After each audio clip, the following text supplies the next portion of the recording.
Good morning, Tampa Bay. Another great night for sports. Victory Wednesday. No more. We have a victory week here going on real soon, man. Like, wow. It's been a good, like in sales, it's been a good week. Yeah. It's been a good week. We're going to finish way above quota, I feel. Yeah. we're going to hit our numbers for the week. We're going to be okay. Yeah. It's a good week. Good week in sales. Yeah. I'm good with that. I guess we take it from the top, don't we? A little Tampa Bay went down to Sunrise, which they flew, which I find interesting because you could have taken a very comfy bus and it would have been like a 2.5, 3 hour drive. They flew? Yeah, they flew. Huh. Well, First world problems? Is that what that is? Is that that is kind of surprising. Well, I mean, the Bucks take flights down to Miami, so I mean, it's true. Do the Rays do that when they go down to Miami? Do they fly or do they take a bus? I don't know. Have you ever seen where the Miami Stadium is? Yeah, it's not in a particular. It's not in a really good spot in Miami, to be honest with you. Yeah, yeah. I don't get scared of stuff very easy. But holy shit, dude! I don't know. We went to a Marlins and Tigers game a few years ago, and we like walked out of the stadium, and it was dark at that point, and I was like, in the ghetto. Oh, in the ghetto. Okay. So like, I could walk through the slums in Detroit and be totally fine. But like in Miami, I was like, "Whoa, hey!" Like they got people that eat your face off in Miami. So my couple of experiences in Miami. My first time I went down there, my old college roommates from Miami, so big, huge Miami Hurricanes fan. So we went down to see the Miami Florida State game, and it's my first time really kind of going down there. And he's like, "Yeah, stadium's not really the best part of Miami, so just kind of watch yourself and what you say." I'm like, "Okay, yeah." So once we got down there, I'm like, "Oh, gotcha." And then another time, my wife and I went down there to see a Heat game, and we kind of got lost. You went. Well, they have like Overtown. They have. Well, we went. Somehow we ended up in Brickell, which Brickell is a nice part of Brickell's that area. nice. Brickell's like know, like the young professionals. It's really nice down there. But somehow we got lost and got on that tram that they have down there, and nobody spoke English. So me thinking I'll use my broken Spanglish that I learned in high school to maybe get us to where we need to go. Yeah, it didn't work out too well. No.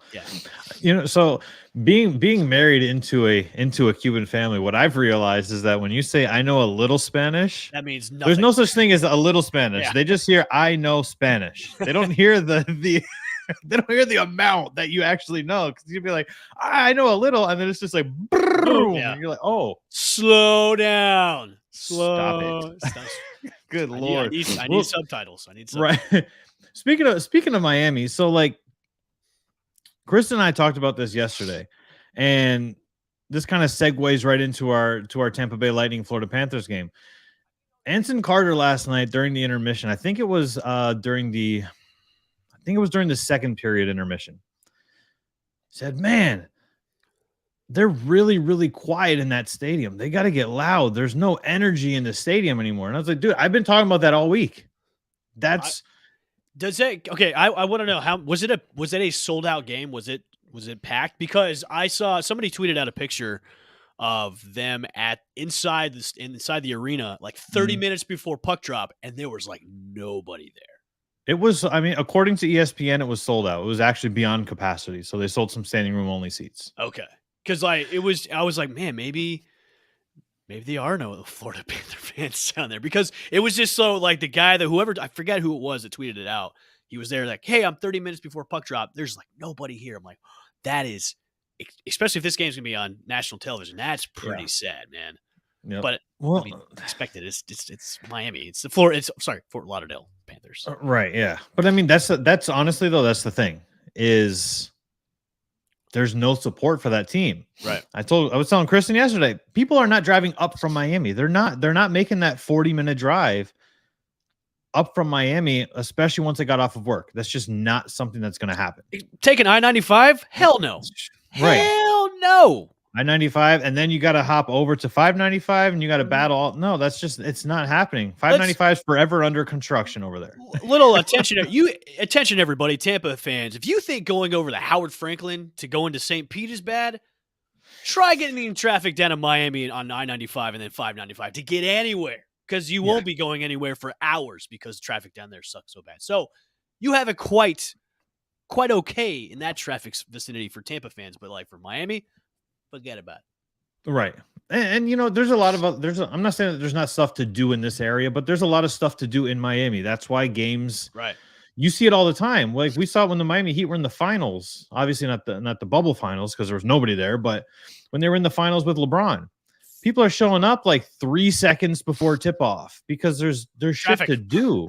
And there's traffic, you know, and there's no parking, first of all. Like you go to an arena there, like luckily the FLA Live has actual on-site parking. Like you don't have to park in a field, you don't have to park under a billboard and some, you know, in apartment complexes and stuff like that. But it's just, to me, it's absolutely crazy that on a nationally televised game, you're dead silent and you were up 1-0. You know why, Danny? Because they don't appreciate hockey down there. They may say they do, right? But they don't. I think the only sport that really gets appreciated down in Miami is like Hurricane football, and even that doesn't really get appreciated anymore like it used to because the Hurricanes haven't been that great. Right. So if people want to say Miami is a hockey or like a sports town, you're reaching a little bit. Yeah. I don't like yeah. that. Like Tampa's a sports town, and I would go as far as saying Tampa is a hockey town, dude. Which is so weird because we're in Florida. So Wilbon again called out Tampa sports again on PTI on Monday, and he was saying how, you know, I don't NHL's got a problem because you got Tampa in there. It's not a bigger draw than Toronto. It's like, you need to do your research. Like I get it. You know, there's no really Canadian teams in there in the playoffs. You have all like Tampa.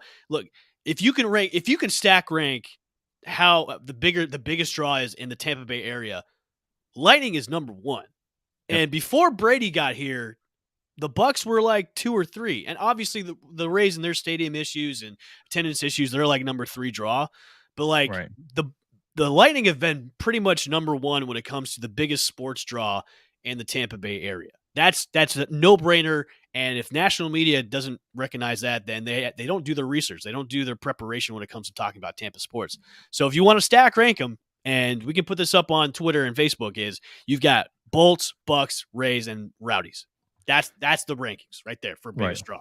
And it's funny how, you know, I've said this before on other podcasts, is Tampa, you know, look, we're in Florida. Florida is not a cold weather state. We're a sunny state. We live in paradise, and the biggest draw for sports in this area is hockey, a winter sport, which is the funniest thing is it's the total opposite. You would think baseball and football would be. No, it's hockey. Yeah.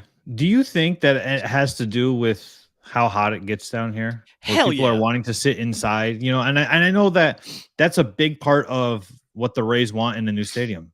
They don't want it to be open air. Yeah, it definitely has a huge influence on it too. Because I mean, listen, Danny, like, would you want to sit in a stadium, an open air stadium, in the dead heat of summer to watch a game? Hell no. No. Like, it's even especially baseball. It's even tough being at Ray J in the winter months, and I put that in quotations, in October and November. It's still like 90 to 100 degrees in that stadium in October and November watching a game. It's tough to watch those types of games. So hell yeah, I love going to Amalie. I love going to Trop because it's inside. It's so nice. You don't have to deal with the heat that we have to deal with on a 365-day basis. So yeah, it's a huge deal. Huge. I'm already sweating my ass off walking from my car to the stadium. Like, that's come on. I look like I ran a marathon. I sweat so much. Listen, I love tailgating, but there's a certain point of tailgating where it's like, okay, I kind of want to get inside now because it's hotter than balls out here. Yeah. Well, that's why, like, if you ever go to a NASCAR event and you see like the tailgating and stuff, and they have always got like these big ass tents. Yeah. And that's the way to do it. And they've got giant RVs where you can just walk inside and chill out for a few minutes, then can come back outside. Yep. And then you'll also have the best tailgate food you'll ever have at a NASCAR event. For the record. That might be debatable. I don't know. Although I haven't been to a NASCAR event, I have no drive to go to a NASCAR event, but that might be debatable. If you go to one live, it's great. Is TV? No, not so much. Not so much. But so the Bolts took care of business last night in game 1 as we all thought they would. And I'm glad that they came out and they didn't flinch when they got down 1-0, and they just continued to play poised, and they played and they looked just like a back-to-back Stanley Cup champion team does. I couldn't ask for any more. They looked like a championship team. They looked fast. They looked aggressive, and that's what you wanted to come out, especially in a game one, especially with the schedule that they have for this series. You want to start off strong, and they looked great last night. So national media, that's what I say to you. That's right. A little crotch chop to him. Or should I do the double, which Tom Brady did for the media? Right. Double one. Okay. You can do that. That works either which way. Okay. So did the Panthers look like they were slower than the Maple Leafs, or are the Lightning just a hell of a lot faster this round than they were last round? I think it's a combination of both, because the Lightning looked so much more polished than they did the last series than this one. They just came out and they looked rejuvenated. They looked refreshed, even though the time that they had in between Game 7 against Toronto and Game 1 against the Panthers isn't maybe like a day. So, right. I mean, they just looked rejuvenated for a minute. Maybe that's because they love beating down the Panthers, but they just looked like a refreshed, faster team. And I think it has to do with also Florida maybe looks tired and sluggish. So it's a combination of both. Yeah, I'm wondering if Florida is at that "we're just happy to be here" stage, and I but they're the number one team in all of hockey, though, Danny. Come on, why would they be like that? I mean, they haven't been out of the first round since '96. I was 10 years old the last time they were in the second round. That's a long time ago. You know what I mean? Like that's like that was forever. I feel like the Lightning looked like they were a team on a mission, while the Panthers looked like they were just there. Like, yeah, we're happy to be here. We're going to play as good as we can. You know, the narrative going into this game was you don't want to get into a shootout with the Panthers, which I get it. Scored the most goals in NHL history this season. That's totally understandable. So what do? Tighten up your defense. And that was the main issue in the last series was the defense was sloppy. And I'm glad they looked really good this first game coming out of the gate. That's what you need to start off a series with, especially a team like this, which is the number one team in the league. And, so yeah, they looked great last night. 100%. I mean, and you outshoot the Panthers 36-34. Mm-hmm. So you don't get into a shootout. You just bully them. I mean, they had 16 block shots. Eric Chernak took a really hard block shot and never came back from the game. Hopefully he's back for game 2. I'm not keen on losing key players in the playoffs for multiple games, because we still don't know if Braden Point's going to be back for Thursday's game. And it's, injuries at this point are tough. We have a goalie that, stops, shots, apparently, he's a great goalie, but to some, he's not a great goalie at all. No, he's only stopped 94 of the last 99 shots he's seen. Should we call him out on the show? Let's do it. Should we call it Biz on the show? Yeah, Biz Nasty. Do you want to pull up that tweet? Yeah. You got it with you? I don't have the tweet with me, unfortunately. Let me look up that tweet. Yeah, pull up the tweet. So if you missed it, chances are you didn't miss it. Biz Nasty, Paul Bissonnette, was on Spittin' Chicklets and said that he does not care how good Andrei Vasilevsky is, that he is not good enough to beat the Florida Panthers in this round.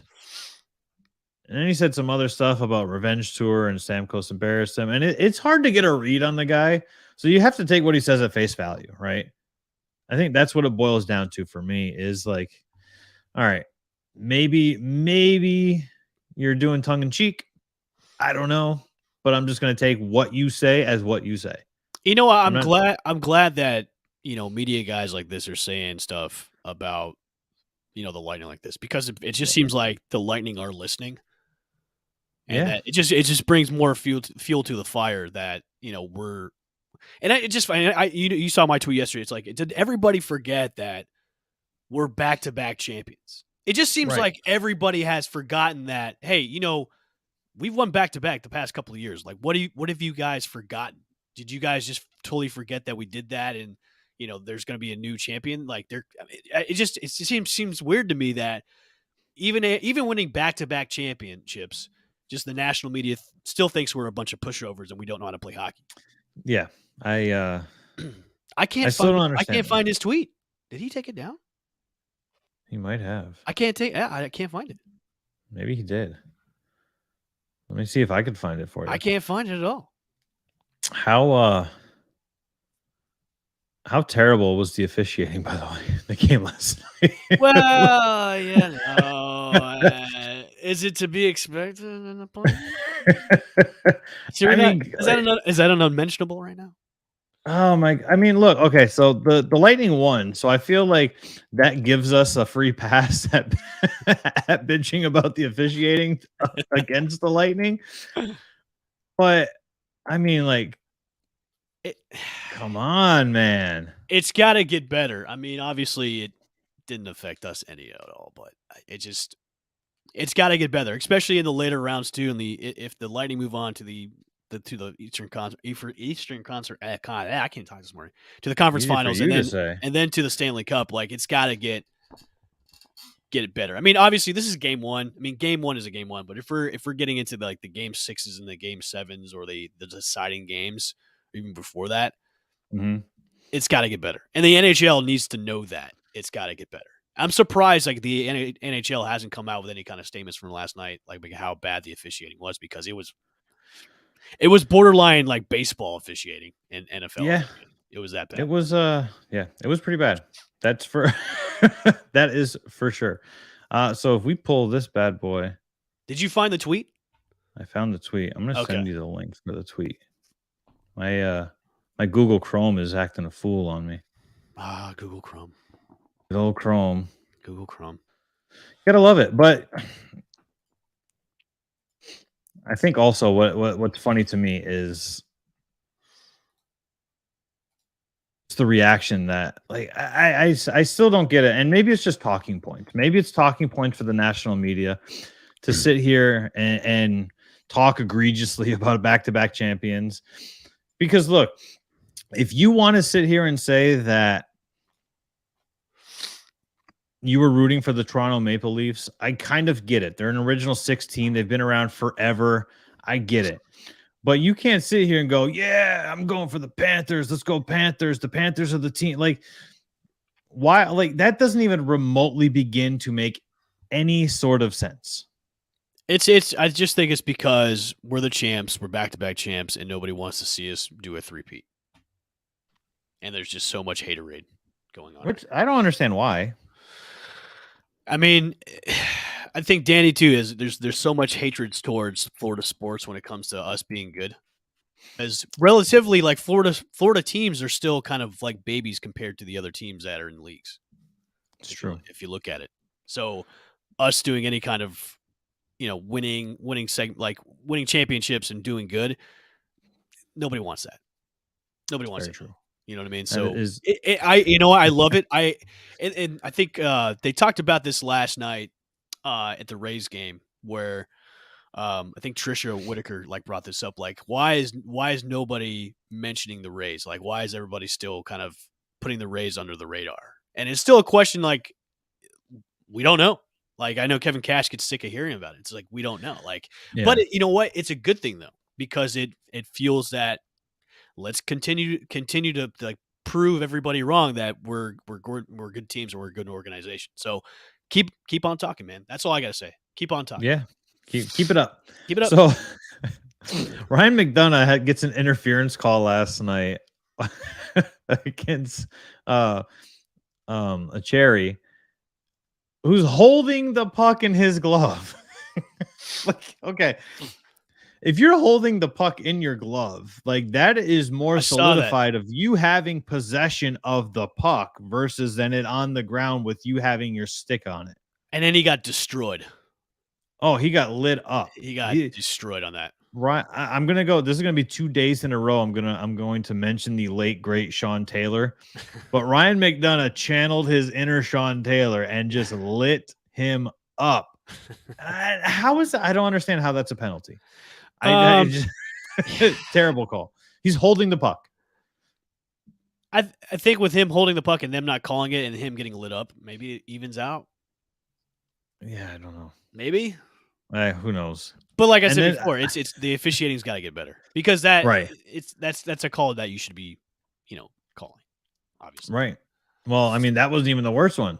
Right. Ben Sherratt headbutt throws a headbutt WWE between style two last night. officials and gets no call, none whatsoever. That ignited Twitter on all sides, not just the but the Panthers going, well, headbutting is okay, and you go, well, here's the thing.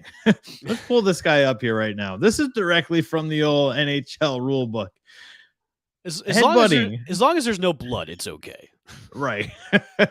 So if you look specifically, the act of headbutting involves a player making intentional contact or attempting to make contact. Right? Mhm. Okay. That should have been a double minor because he attempted. Look, he made contact. Right. Sherratt made full-blown contact. However, let's be a little realistic here. It wasn't like he kind of missed at the same time. It was more like a head bump is what Kenny Albert called it. Little head tap. Yeah. I mean, hey, nobody wins with a headbutt. We all know that. Kevin James taught us that a long, long time ago. But to me, like, if you're going to get a double, there's got to be a double minor at the very minimum, especially between two officials. Because that's opening the floodgates then. It's almost like, what were the officials, what were they looking at? Right. It's very confusing. Yes. And they need to take care of that, and they need to fix it because this is already a rivalry with bad blood. There's usually brawls between Panthers and Lightning games. So you need to figure out what you're going to call, what you're not going to call, and be consistent because you can't not call a headbutt and then throw an interference penalty for a guy checking a guy who is holding the puck. Right. It's just crazy. And for those new hockey fans that are down in Florida, when the puck hits the net over top of the glass, that's considered out.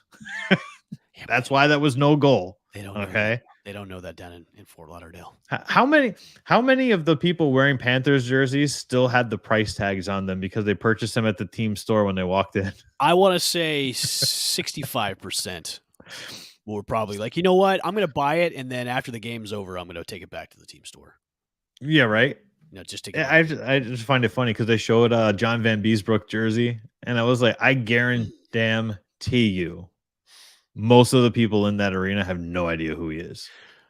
Looking forward to game 2, Danny. Were you going to go up 2-0? I think so. Okay. I really do. I think that if the Panthers were going to strike, they needed to strike in game 1. And I really think that the tide has already turned. And we can't say the Panthers didn't play good hockey because the stats are pretty even across the board. Right. They got outshot by, I think, 4 shots. So it's not terrible, but they definitely, I feel like the wind is out of their sails now. I would love to see a sweep. That would be awesome. Yeah. I think they might sweep them now. I really do. Don't jinx it. Don't jinx it. I mean, I'd be okay with going 5 games because I'm going to miss games 2, 3, and 4 for traveling purposes, like as far as like going to watch parties and stuff. But I really, I'd be okay with the sweep, but I'd also be okay with, being able to attend at least one of the rivalry game watch parties here. All right. Who knows? Who knows? So but yeah, I don't think I see no way that the Panthers win. I would love this series. I would love a sweep, but I think they'll go 5. The Panthers will win 1. Do you think they'll win game 2? They'll split home, or do you think that we're going to come back home up 2-0? You know what? I think we might come back home 2-0. Yep. I think that's a possibility, to be honest. Yeah, I'm with you. I think that the Bolts will come back home 2-0. Maybe game 3, game 4, the Panthers sneak one off.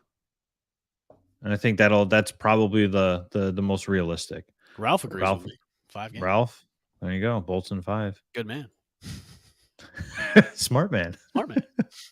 I mean, who would not agree with the old Bushman? He must be a Lightning fan. I mean, he's over there. Oh, is that Boltomaniac? That's what that looks like in that picture. Yeah, he's with Thunderbug. Yeah. I don't. You know what's funny? I don't know Boltomaniac's real name. I only know him as Boltomaniac. That's great. I think he probably prefers to be called that, but instead of his real name is Boltomaniac. 1,000%. 1,000%. So we've been talking about this for quite some time. We needed the raise. It is Boltomaniac. Welcome, sir. Welcome. We've been talking about this for a long time. The Rays need to wake up. And they did last night. Generating runs. Oh, Jesus. Yes, they did. Should I name off the names that homered last night? KK, Brett Phillips has been on a tear past couple of games. He's homered in he past has 3 games. Yep. He did not sprint this time, though. No, this time he was not running for his life in that home run. But he's been like knocking the cover off the ball. So KK, Brett Phillips, and Randy Arozarena, who homered last night. And Randy had two runs driven in last night against the Tigers, winning 8-1. Good. That's what we wanted to see in Game 1, but obviously didn't happen. But against the Tigers, you got to get the business done. So that was good. Good win last night. Good explosion of the bats. Shane McClanahan looking nasty last night, man. 7 innings, 7 Ks last night. Is that what we got to come up with a nickname for him? Is it going to be Sugar Shane? Well, his nickname is Sugar Shane McClanahan. No, we got to come up with our own nickname for him. I don't know, man. You can't top Sugar Shane, though. I mean, but there's already been a Sugar Shane. There's Sugar Shane Mosley. That was like 20 years ago. he's not boxing anymore, though. So, I mean, once you retire from a sport, then people are okay to take prior names. Your nickname's just available for the taking? Yeah, nicknames are available to take. So, yeah. It's Sugar Shane. I can't put it in. Okay, fine. We'll definitely keep it then. Okay. Yeah. Speaking of Sugar Shane, second in the league in strikeouts, 65. I mean, but not in the conversation of being a Cy Young at all. Of course not. Why would he be? Because he has the TB on his hat. Because he's from Tampa. He's playing for the Rays. Yeah, you can't talk about that. Yeah. Do we have an SEC baseball team too? Is that what it is? Actually, our SEC baseball team is more like an AAC baseball team. So yeah, hockey team's SEC. Our football team is AAC or ACC team. Yeah. So we have we have Tom Brady. We're at the upper echelon. We're back in. We're up. Okay, we're back in. Yeah. But as soon as Tom Brady's gone next season, then we're gonna be like, look at how the Bucs have fallen from grace. Have they though? Let's not talk about next year yet. Let's enjoy the good times before they might plummet back down to earth again. So right. So what are your take homes from? Is this? Do you think the Rays are going to start turning around and being more consistent now, or like? My hope is they do, but we've seen this kind of song and dance with them before because they've had explosions like this, and then the next game they score maybe 1 or 2 runs. So and that's the biggest thing with them this year is it's the consistency that has been up and like it's been that peaks and valleys, man. It's that up and down where we've seen them. Win a couple of games here and there, and then it's just they fall flat. And especially against the bad teams that they should be like sweeping. Like, the first game against Detroit, they should have won. The bad should have woken up for that game. So we'll see today's 1:00 game. I mean, I would love to see another like 7-8 run explosion like they did last night, but it's that consistency that has been lacking. And that's one of the things that, I think a lot of Rays fans want to see is like, look, we need to get on a winning streak, man. We need to have that 10-game win streak that the Yankees have had, that win streak that the Astros have had. We need to get on a run. That way we can catch up to the Yanks right now. And that's one of the things that they've been really kind of lacking right now. Obviously, we're still kind of like early in the season. I mean, it's only May. So, I mean, if they get on a run second half of the season, I'm okay with getting on a run second half of the season. I'm more inept about, as long as you're kind of being consistent now, being where they're at, second place is good because a lot of people thought we would be below the Red Sox and the Blue Jays. But being where they're at, they're in a good spot. I would rather see them be that streaky team that really gets scorching hot the second half than the first half. Yeah, because you don't want that to fizzle out for sure. Exactly. And that's what I think might happen to the Yankees is, hey, they're hot right now, but let's talk about after the All-Star break and let's see where they're at then, because Right. there may be a power shift. So we'll see. I mean, it's, we've got the Orioles coming up, in Baltimore after this set against the Tigers. So let's take care of business. Let's leave home on a high note. Let's win the series against the Tigers and let's go into Baltimore and sweep them. And then the 2-game set against Miami before facing the Yankees. So we'll see. I didn't realize that the Yankees play the Angels after they play us. Yeah, their stretch of games coming up is the hardest part of their schedule because they're going to start to play the good teams. Yeah, I mean, looking at their schedule, I mean, they've got the Astros at the end of June. Mm-hmm. They've got the Rays obviously coming down here at the end of the month, and then we're going up there mid June. Yep. Cubs, Twins, Tigers, and look.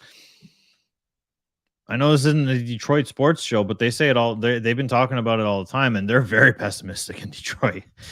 Like especially when they traded for Austin Meadows, they're like, hey, the Central Division is probably ours for the taking. And I wouldn't be surprised if at some point we start seeing the Tigers ramp it up a little bit. Their pitching is playing okay. Obviously not last night as whooped ass 8-1, but their pitching is decent. The problem is kind of the same problem we have in Tampa. They're just not, the bats are just falling asleep. Yeah. Tigers will be like, yeah, we won 3-0. We won 2-1. We won 1-0.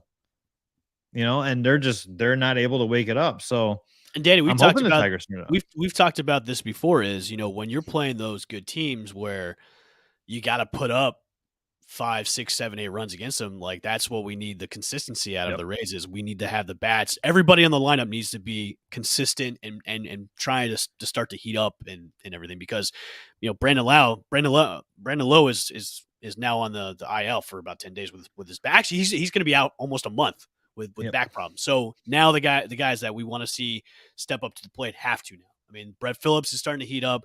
Hopefully Randy Arozarena is starting to heat up. So the guys that have been cold the first part of the season are maybe starting to come around, which is a good thing because, with Margot being on the IL now, with Lowe being on the IL, it's like, okay, the other guys need to step up in the lineup because that's where the consistency needs to be there as a lineup because pitching is starting to roll now. Like our starters are like starting to roll against these lineups. So now we need the other side of the team where the pitching or the batting needs to be there. So yeah, we got Rasmussen is on the mound today for the 110 matinee on a Wednesday.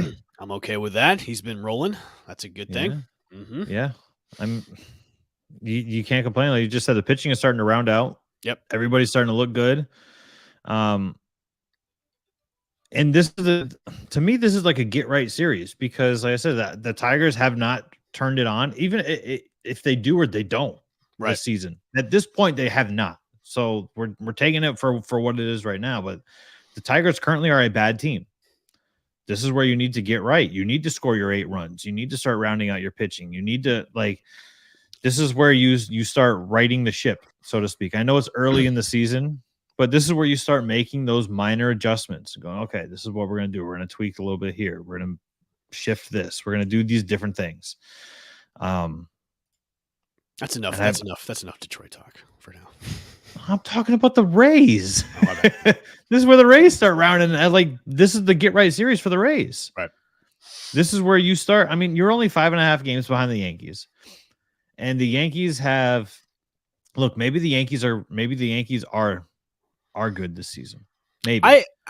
But they've had a cake schedule as well. Right. I think it's the cake schedule that's gotten them where they're at. That's why when they start to play the good teams now, that's where okay, that's where we're really going to see if the Yankees are legit or not. When they face us, when they face the Astros, when they face those good teams. Now, I thought that the Blue Jays would be a little bit of a fight against them, but not so much. And everybody was touting the Blue Jays to be a really good team, which, I mean, listen, nothing to take away from the Blue Jays. They're hanging right in there.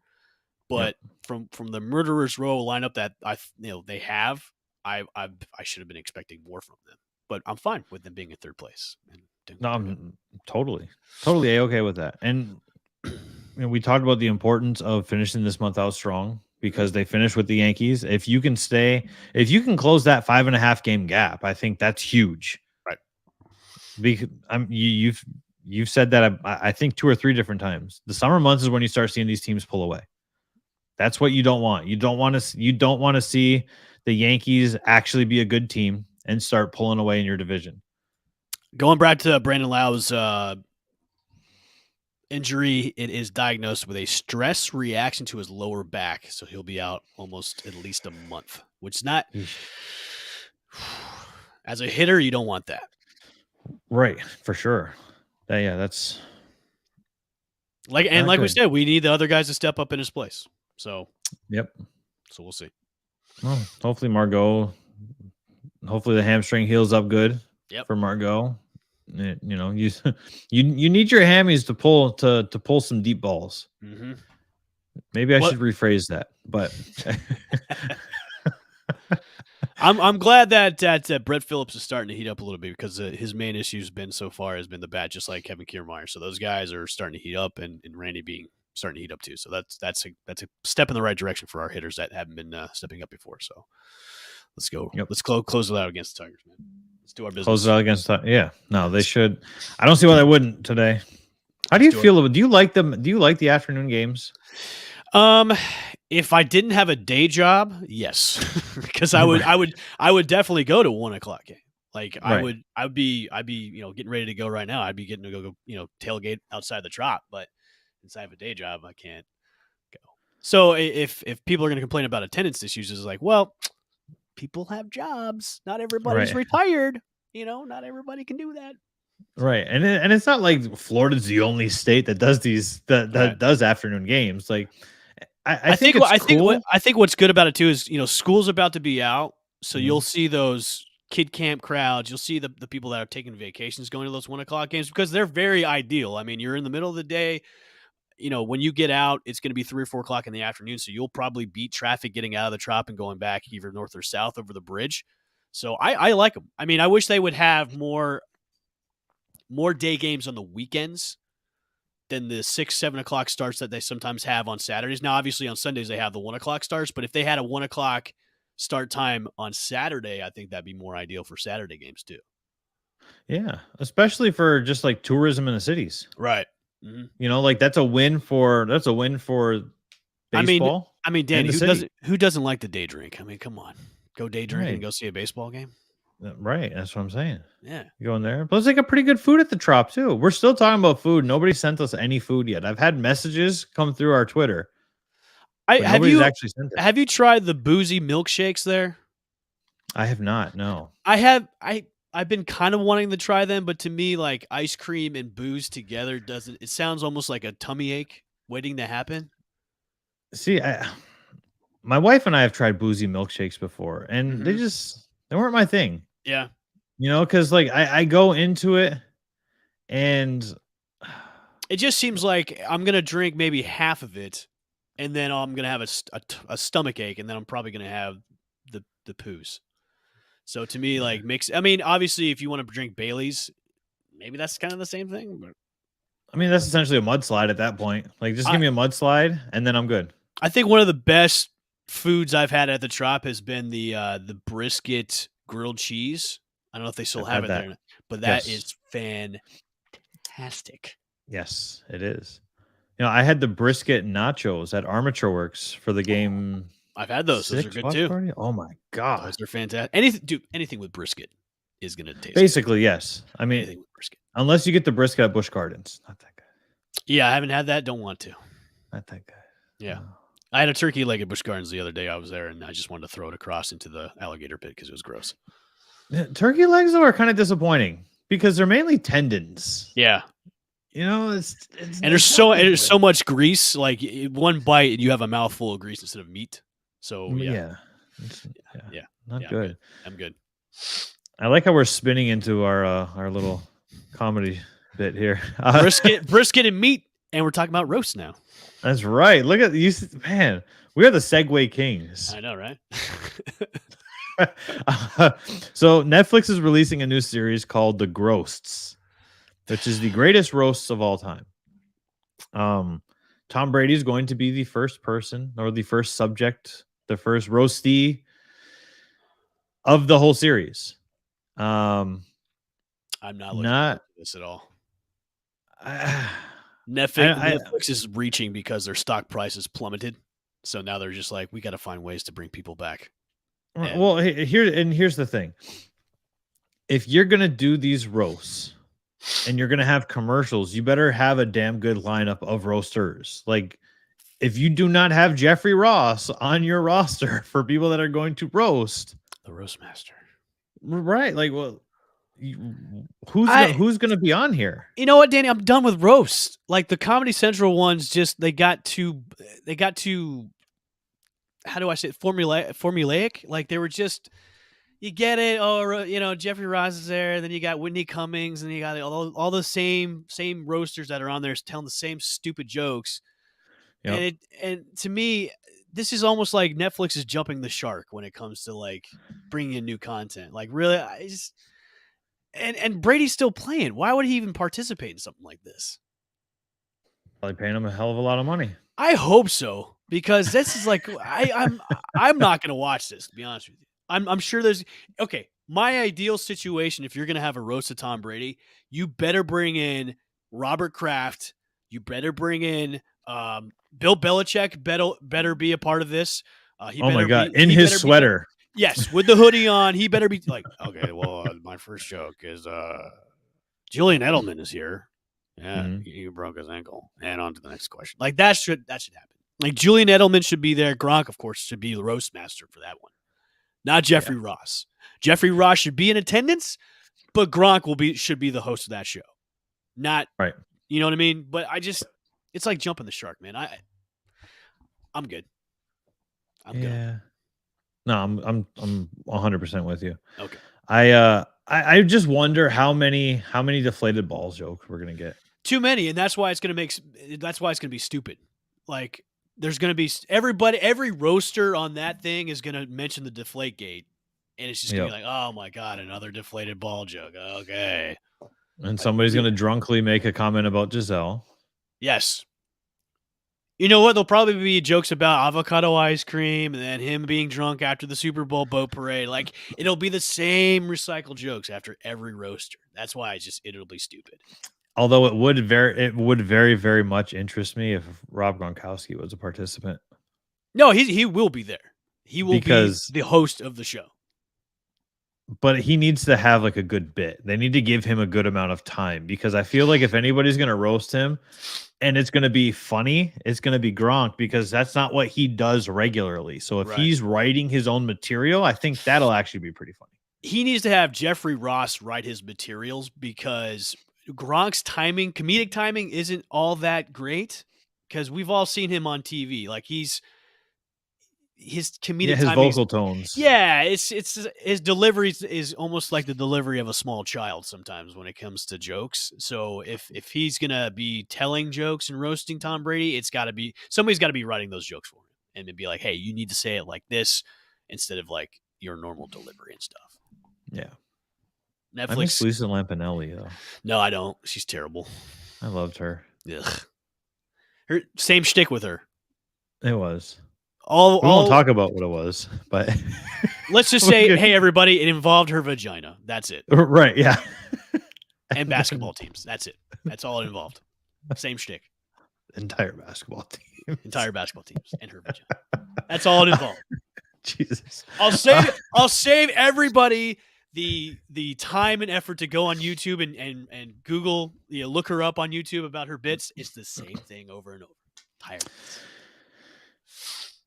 You're right. I'm being very negative about comedians this morning, but still, I mean, it's while laughing at it. I love the irony in it. It's the best. So, Pro Football Focus released their top 25 players in the NFL under 25 years old, and lo and behold, we've got 3 Tampa Bay Buccaneers. Oh, really? On this list, which is pretty nice. Do we have the list? We do have the list. Let's pull up that damn list. First and foremost, we've got Tristan Wirfs. He's at number 4. Wow. Number 4. He jumped from number 9 to number 4. I mean, wow, that's high. I mean, that's who did this list? Pro Football Focus. Wow. That's unexpected from them. I think Trevor had something to do with it. Tampa Bay Trey. I Oh, think okay. he had something to do with this list. Well, if it's But from to be Sycamore, of course he's got a little bit of his sticky fingers in this. Okay. right, Can you pull up sticky the list on fingers, our video screen for everybody to see? let's it's more of an article. Is it okay? Yeah, I can. Yeah. If Sycamore's got involvement in that, of course he's going to have Tampa Bay players ranked pretty high. I mean, it's not biased or anything, but you know. No, not at all. Yeah, it's Antoine Winfield. We need to get him on the show. Yeah, we do. Yeah. Where is Mike Evans on that list? He's over 25. He's not on the list. That's right. He's close to 30. That's right. So where do our 4 Buccaneers rank on this list? Where's that Winfield. 4? Okay. Antoine Winfield is number 9. Wow. So we've got 2 Bucks players in the top 10. Yes. So he's awesome. he's number 18 overall and number 9 on the defenders. Okay. Who's number 1? I like that. I like it. And then Devin White made it. Wow. Which is very interesting because a lot of people are down on Devin White. Why? I guess he had I would assume had such a great rookie year that he set the bar too high and then kind of leveled out and was like, no, like I'm still a very good player, but I'm not that as, you know what I mean? Like I'm not as hot as I was my rookie season. Well, I mean, that should be expected, though. I mean, if you're coming out your rookie season like that, offensive linemen don't know how to defend you yet. They haven't seen a lot of tape on you. So, right. You know, who's number 1 on the list? This list is actually from Pewter Report. So they don't have it. It's a little bit more biased right there as a Pewter Report. Right. Well, I mean, of course, you know, they rotate on here. Let's pull this up here. Oh, for the record, this entire thing. Let me see. How can I? Was done by Pewter Report? Was it all done by Pewter Report? It was no. Let me show you here. Chrome tab. Let's go here. So we've got. You see the screen there? Yeah, I do. Okay, let's go through the list. I kind of like this so far. I thought Herbert would probably be number 1, but I like this list so far. Nick Bosa at 1. So far, yeah, absolutely. Jonathan Taylor 3. Okay, I like this. Jonathan Taylor is. I'm not hating on this list so far, and I usually hate on lists that aren't ranked right. I like this so far. It's a good list. I like the mix of players here too. Yeah. I mean, you got edge, quarterback, running back, tackle. Justin Jefferson rounds out the top 5. What I think is crazy, and I'm not saying that it's wrong, is Jamar Chase is at number 7 already. Well, and Micah Parsons at 6, which is great for them. Chase, to me, is, I would say, give him 1 more year because last year was an anomaly in itself. Mm-hmm. If he can repeat that this year, then you can put him at number 7. Yeah. But that might be too high of a rank for him right now. I agree. DK at 10. Okay. DK is probably at 10 is tough though. It's high. He takes off too many plays. Well, I think after this season too, that's going to drop down because he doesn't have Russell Wilson anymore. You don't think Drew Lock is going to be a good quarterback? No. Yeah, he's going to be the best. He's the successor of Russell Wilson. Yes, of course. Oh, geez. A lot of defensive players on here. You got shout out to Max Crosby. 3 edge rushers, 11, 12, and 13. Wow. Yeah. Okay. Max Crosby on there. I like that. Like turning his life around. Kudos to you, brother. Okay. Sean Slater. Creed even Humphrey. Have a center on this list. Okay.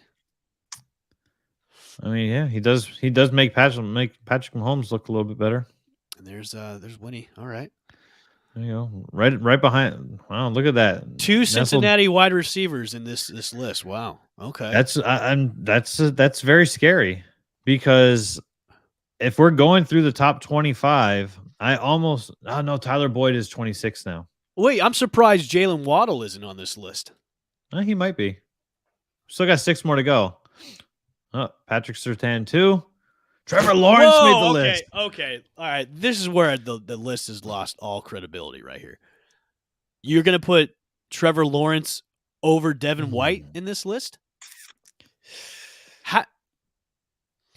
You just lost all my respect. Good Lord. Wow. And above Kyle Pitts?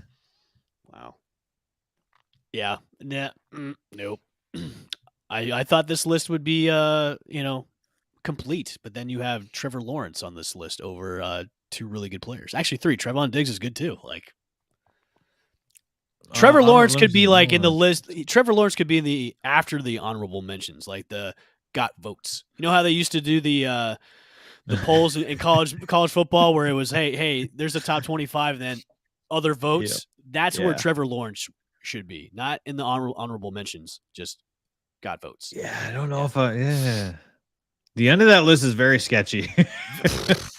The last five, like Kyle Pitts at 24. I know we're not supposed to like Kyle Pitts because he's an Atlanta Falcon, but Jesus Christ, he's a damn good. He is damn good. I don't think Trevor Lawrence should be on that list at all. I think if you want Trevor Lawrence on that list, you put him in the honorable mentions. No, you got it. You put him in the other votes. That's it. There's no honorable mentions for him. Right. That's fair. Other votes. That's fair. Yeah. But yeah, that's a little rough. But props to the Bucs for getting 3. That's pretty good. I mean, and here's the thing, and that's how you know that, okay, is it really over after Tom Brady? I don't think so, because most of these guys are under contract at least through 2024 for the 2 to 3 more seasons. That's one of the biggest conversation right now is, they may not be that bad after Brady leaves, but it's just the biggest question at the quarterback position is it going to be led by Blaine Gabbert, or is it going to be a free agent, or is it going to be Kyle Trask? That's the biggest thing. I think the defense is going to be solidified. The defense is solidified for the next few years, but like it's the offensive side that sketches a lot of people out. Yeah. Once Brady's gone, it's like, okay, hold on, because here we go. I mean, yeah, it is going to be interesting because when you look at the roster and you go, okay, a lot. And when I say a lot, I'm talking like 95, 96% of the roster that's there now was there when Jameis Winston was there. Right. And you look, now say what you want about Jameis Winston. I think that he has progressed a lot from what we saw last season before he went down. But it's a huge but. Whoever is being set up to be the next quarterback, whether it's somebody there now or somebody that's not there yet, they are being set up for success. And if they don't succeed, that's 100% on them. Which I think is probably going to happen, though, Danny. I think with the amount of, and plus we got younger too. I mean, we got some good young players coming in from the draft, and also free agency too. So you're right. Here are the keys to the kingdom. Mm-hmm. Do you have the skill set to lead us to the promised land? And that's the biggest thing is whoever steps in for Brady after Brady is gone, it's the biggest shoes to fill. And I don't think the guys that we have right now in the depth chart can do that. I just don't. Right. And I don't think so either. And I don't know. I know a lot of people will agree with me. It's like, that's what scares a lot of Bucs fans is, okay, well, are we really going to roll with Gabbert and Trask after Brady's gone? That's it. You can't. I get it. Give Kyle Trask a chance. Like nobody, and here's what's funny though, is nobody's saying give Blaine Gabbert the chance to take over, right? Right. Because we already know, and I get that we don't know what we have with Kyle Trask. I totally understand that. Give him a chance in preseason. See what he's got against in the first series. Right. Tom Brady doesn't need to play preseason. No. Like give give him the keys for possessions on every preseason game against the number 1 defense. Yep. On the opposing team, and see what he has. See what he has at 60% or 75% of the amount of effort that number 1 defense is playing. I like that plan too, especially Brady should maybe like say that to Leftwich and Bowles, be like, hey, listen, do you really need me to risk getting hurt in preseason? Like, let's have Gabbert and Trask run the first team offense for the 4 games that we have for preseason. That way, you guys can get more of a sample size of what Trask has been doing, if he's progressing or degressing at all. Yep. And then that way you guys have more of an idea who could be possible successor to me after, if I decide to leave after the season or not. If I was the Bucs, I would do that, because that way it not only gives the fans almost I wouldn't say a reassurance, but almost like hey, this is a possibility after Brady's gone, is this is how our first team offense could be run is by one of these two guys, and this is how it will look. Right. You know what I mean? Yeah. Instead of just throwing them out there with a second or third teams and going against a shit defense is, hey, let's run the first team offense with Trask for the maybe do Trask 2 games, Gabbert 2 games, and then that you'll maybe have that deciding factor in it. Yeah. I mean, we know what we're going to get with Blaine Gabbert. Right. If he needs to come in and play a couple series, he's going to come in. He's going to have a couple good series. Right. That's typically what a backup quarterback does. They'll come in, the number one guy goes down. Oh shit, here we go. So-and-so's injured. Backup quarterback comes in, throws a deep bomb on the very first pass, 40 plus yards every single time. And you go, I think this might be we're going to be okay. I think this might be the first time where the Bucs are in a situation where they have to have a quarterback waiting in the wings to develop, because the quarterbacks they've had in the past haven't really been in that situation before. Like Jameis Winston came in and started day one, and then we've really had almost a carousel of starting quarterbacks that, didn't have to wait. They were just kind of thrown into the mix to try and lead the offense. So there's this situation is almost new to the Bucs where, hey, we've got a guy that's probably ready to retire or move on. So we've got these two guys just waiting to take over the team. So it's a unique situation that the Bucs are in right now. And I hope they can just handle this with care if the time comes when Brady's like, I'm out, I'm done for good, or I'm going to another team after the season because he is a free agent. So we'll see. Yeah. Because you don't want him to stink it up, whoever's going to take over, because what that's going to do is that's going to sour all of your people that are going to expire after next season. Right. And go, and especially especially the guys that sign those like 2-3 year deals to stay with the team after Brady is gone too. It's like, damn, we're back to square one again with this team about being a shitty team. Yeah. I mean, and I'm not really concerned about any of the other teams in the NFC South. No. I would say maybe New Orleans, maybe a little bit, because they've brought in pieces to. That's true. They've loaded up on guys. Yeah, the Honey Badger.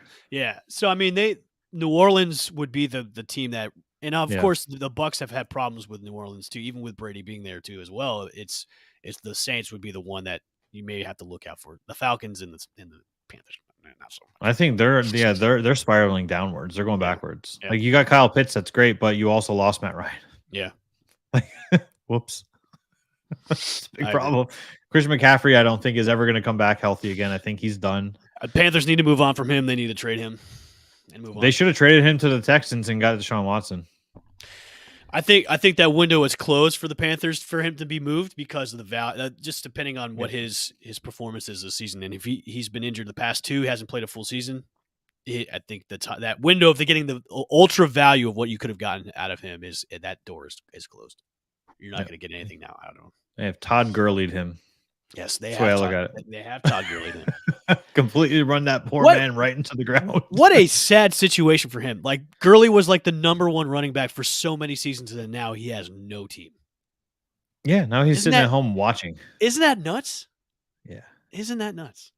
And he's still young. Yeah. That's the worst part. He's what, in his late 20s? Yeah. Maybe? Yeah. So like it's just the Rams and Jeff Fisher didn't know how to use him correctly. No. Good old Jeff Fisher. I don't know how Jeff Fisher kept his job as long as he did. He's got a career losing record as a coach. And now he's what? Is he coaching in the XFL now? I think he is. Or Yes. the USFL. Well, he's in one of those 2 leagues. Yeah. One of the 2 Bush leagues he's in. Which, you know what? I'm actually excited to see the XFL when it comes back on, because they're going to show all the games on like the ESPNs and the Disney channel. So I'm excited. I'm excited for the XFL to come back, because when it was on, it was actually good football to see. It was entertaining. And I liked the original version of the XFL, the one way back in the day in 2000. The problem was he hate me. But the problem was like you had to like disassociate yourself from wrestling. But you couldn't in the first time around, because they tried to put in like wrestling storylines into the games, and it was just like, what are we watching here? Well, and that was the problem, is you go, well, that's why it didn't work, because the first thing you saw on a new football program was The Rock. Right. Well, I mean, to be fair, the first thing you're going to see on this new XFL is probably The The Rock. Good Lord. He will do the coin toss of the first game.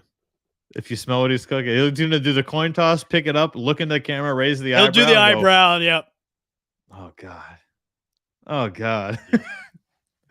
Well, if you smell what Evan and I are cooking, we're going to be back and we're going to do this all over again tomorrow morning. Previewing game 2, Tampa Bay Lightning, Florida Panthers. It's not even the Battle of Florida anymore. It's the battle to stay alive if you're the Florida Panthers. Right. Hopefully we'll have good news on the Rays cleaning up the series, taking this 2-1 over the Tigers. And maybe there'll be some more Bucks news. Maybe we'll get some more odd lists that feature Trevor Lawrence as a top player, or more Netflix ideas. Yeah, I'm sure there's going to be plenty of those. But Jesus, that is going to do it for us today. I am Danny. He is Evan. This is Channelside Sports.